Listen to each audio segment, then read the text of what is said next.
여러분 안녕하십니까? 이어서 경남 소식입니다. 어제는 한글 창제를 기념하고 한글의 우수성을 기리는 한글날이었는데요. 매년 이맘때가 되면 한글 파괴 현상이 지적되지만 건물 간판이나 메뉴판에 외국어나 외래어를 쓰는 일은 반복되고 있습니다. 김효경 기자가 보도합니다. 식당과 카페가 모여 있는 창원의 한 골목길입니다. 가게를 알리기 위한 다양한 색과 모양의 간판들. 자세히 살펴보니 영어 등 외국 문자가 적지 않습니다. 읽기도 뜻을 알기도 어렵고 무엇을 파는 곳인지 선뜻 이해가 가지 않는 곳도 있습니다. 검색을 한국어로 하는데 가면은 이제 일본 간판 있으면 여기 맞나? 이렇게 그렇게 되는 것 같아요. 5개 광고물법 시행령에 따라 간판에 적는 문자는 한글 맞춤법과 표기법을 지켜 한글로 적어야 합니다. 하지만 상표법에 등록된 대형 프랜차이즈 등 외국 문자는 예외로 인정됩니다. 또 건물 3층 이하거나 면적 5제곱미터 미만의 간판은 신고 대상에서도 빠집니다. 외국 문자가 쓰인 간판을 제대로 관리하기 어려운 이유입니다. 국적 불명의 간판은 특히 고령층에게 더 불편합니다.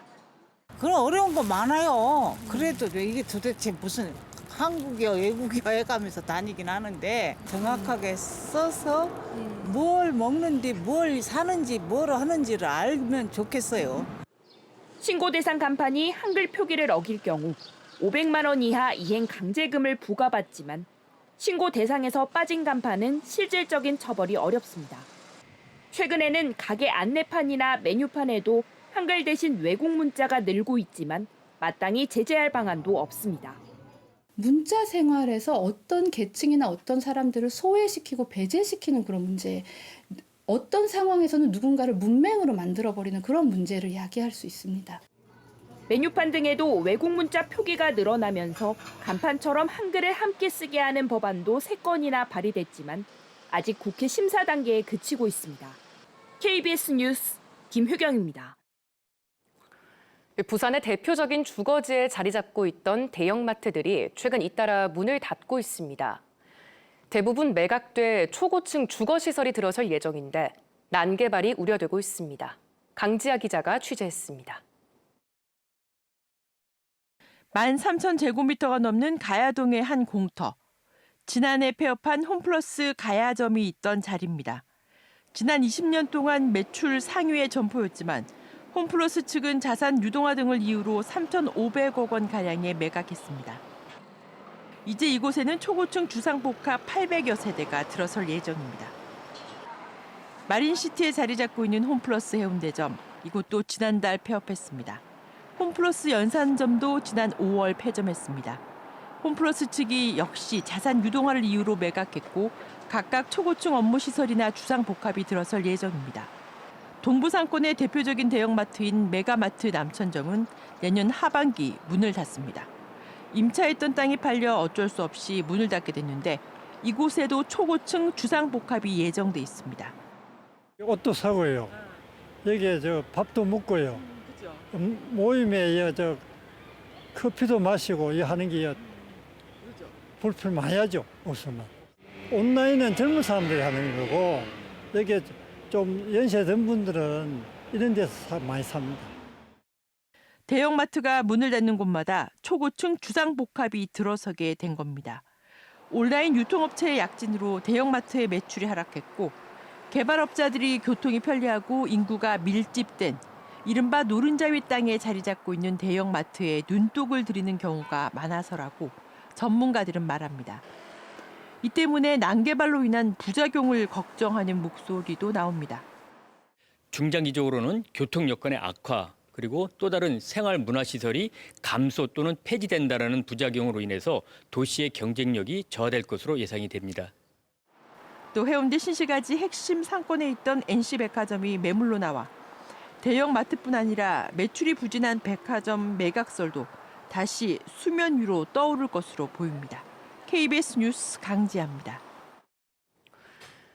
전기차가 늘면서 전기차 화재도 매년 증가하고 있습니다. 전기차 화재는 배터리 열폭주 현상 탓에 진압이 어려워 특수장비가 필수지만 전기차가 많은 지역일수록 장비가 오히려 부족한 것으로 나타났습니다. 박준우 기자가 보도합니다. 지난달 23일 새벽 대구 남구 한 주택가. 전기차에서 뿌연 연기가 올라오더니 폭발음과 함께 불길이 치솟습니다. 소방관이 호스로 연신 물을 뿌려보지만 역부족입니다. 발견한 게 3시였고요. 완전 진압이 됐다고 판단하고 차량에 설치한 수조를 제거한 게 그날 오후 2시 반이었어요. 이 때문에 전기차 화재에는 특수 진압 장비가 필요합니다. 차량 하부에 물을 뿌리는 관창과 산소 공급을 차단하는 질식 소화덮개, 차량을 수조에 넣는 이동식 수조 등입니다. 하지만 전기차 화재 진압 장비 보유 현황은 지역별로 천차만별입니다. 대구는 장비 한 대당 전기차 등록 대수가 619대로 제주와 서울, 인천에 이어 많았는데 전국적으로 전기차 대수가 많을수록 장비가 부족했습니다. 특히 이동식 수조는 상당수 지역이 한 자릿수에 불과했습니다. 연소가 확대되면서 다른 차량으로 옮겨 붙을 가능성이 높기 때문에 차량이 늘어나는 만큼 비례적으로 좀 더 소방시설을 확충하자. 이는 전기차 진압 장비 구입 예산이 따로 정해져 있지 않다 보니 시도별로 전체 예산에서 필요에 따라 재량껏 구매하기 때문입니다. 여기에 한 세트당 1,000만 원이 넘는 이동식 수조 등 비용도 부담입니다. 군위군 같은 경우에 전기차 화재 진압 장비 한 대도 보유되어 있지 않습니다. 조속히 어떤 기준을 좀 마련해서 갖춰줘야 되지 않는가. 올 상반기 전기차 화재는 42건으로 이미 지난해 44건에 육박하는 수준. 전기차는 순간 온도 1000도에 달하는 배터리 열폭주로 대형 화재가 발생할 수 있는 만큼 화재 진압 장비 보강을 서둘러야 한다는 지적입니다. KBS 뉴스 박준우입니다. 가을이 깊어지는 요즘입니다. 오늘도 아침 기온이 낮게 출발하고 있는데요. 현재 기온 거창이 13도를 보이는 등 어제보다 조금 낮게 출발하고 있고요. 한낮에는 대부분 지역에서 23도 안팎으로 예년 수준의 낮 기온을 보이겠습니다. 당분간 대부분 지역의 아침 기온이 예년 수준을 밑돌면서 아침과 낮의 기온차가 10도 이상으로 크겠는데요. 환절기 건강 관리에 각별한 유의가 필요하겠습니다. 오늘 우리 지역의 하늘 고기압의 가장자리에서 맑게 드러나겠습니다. 미세먼지 농도는 좋음 단계 예상됩니다. 자세한 지역별 기온 살펴보겠습니다. 현재 기온 창원이 17도, 창녕이 16도를 보이고 있습니다. 한낮에는 창원이 23도, 창녕이 24도로 예년 이맘때 가을 날씨를 보이겠습니다. 서부 지역도 진주가 17도, 합천이 13도로 출발하는 아침이고요. 한낮에는 진주가 24도, 거창 22도 예상됩니다. 바다의 물결은 동해남부 먼바다에서 최고 2.5m로 비교적 높게 일겠습니다. 당분간 별다른 비 소식 없이 구름만 가끔 지나겠고 낮과 밤의 기온차가 크겠습니다. 날씨였습니다.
창원 상공회의소는 지난해 한미 FTA에 따라 경남의 기업이 관세 인하로 1,200억 원의 수출 경쟁력 강화, 870억 원의 수입 단가 인하 효과가 있었다고 분석했습니다. 창원 상공회의소는 한미 FTA가 발효된 2012년 이후 관세 절감 효과를 분석한 결과 양측의 교역량 증대로 이어졌다고 분석했습니다. 창원 상인은 경남의 대미 수출 상위 50개 품목 중 34개가 FTA에 따른 특혜 관세를 적용받고 있다고 설명했습니다. 경남도의회 정재욱 도의원은 최근 경남 단감 농가에서 탄저병 피해가 심각하다며 자연재해 인정을 촉구했습니다. 정재욱 도의원과 진주시의회 강묘영, 박종규 의원은 단감 주산지인 진주시 문산읍의 경우 탄저병 피해로 생산량이 50%에서 70%까지 감소가 예측된다고 주장했습니다. 이들은 농작물 재해보험 등에서 탄저병 피해를 보상받기 위해서는 자연재해가 입증돼야 한다며 경상남도에 지원을 요구했습니다. 경상남도는 지난 6일 방위사업법 개정안이 국회를 통과해 지역 방산업체에 도움이 될 것으로 전망했습니다.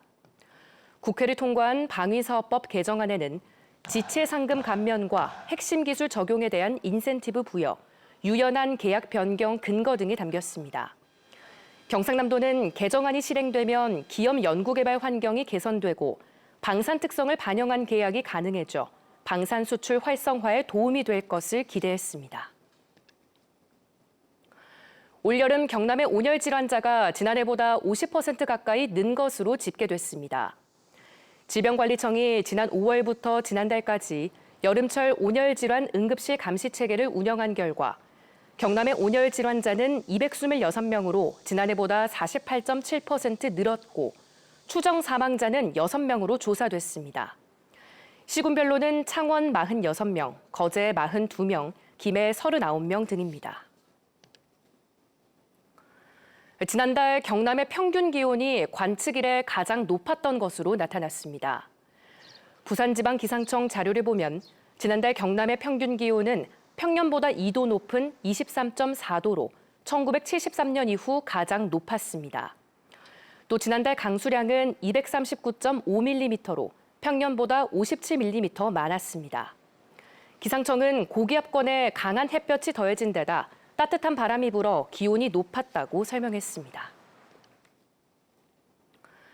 경상남도가 경남의 수산물 방사능 검사 결과와 후쿠시마 오염수 방류 정보를 제공하는 방사능 안전정보 전용 웹 서비스를 본격적으로 운영합니다. 또 QR코드를 표시한 수산물 안전 홍보 전단지와 포스터를 수산시장과 햅지뜸에 배부해 소비자들이 방사능 검사 결과 정보에 쉽게 접근할 수 있도록 했습니다. 창원시 진해구 지역구인 이달곤 의원이 항만지역 상생발전 특별법을 발의했습니다. 법안에는 항만 개발과 관리로 영향을 받는 주변 지역 지정과 지원사업 계획 수립, 지원기금 설치 등의 내용이 담겼습니다.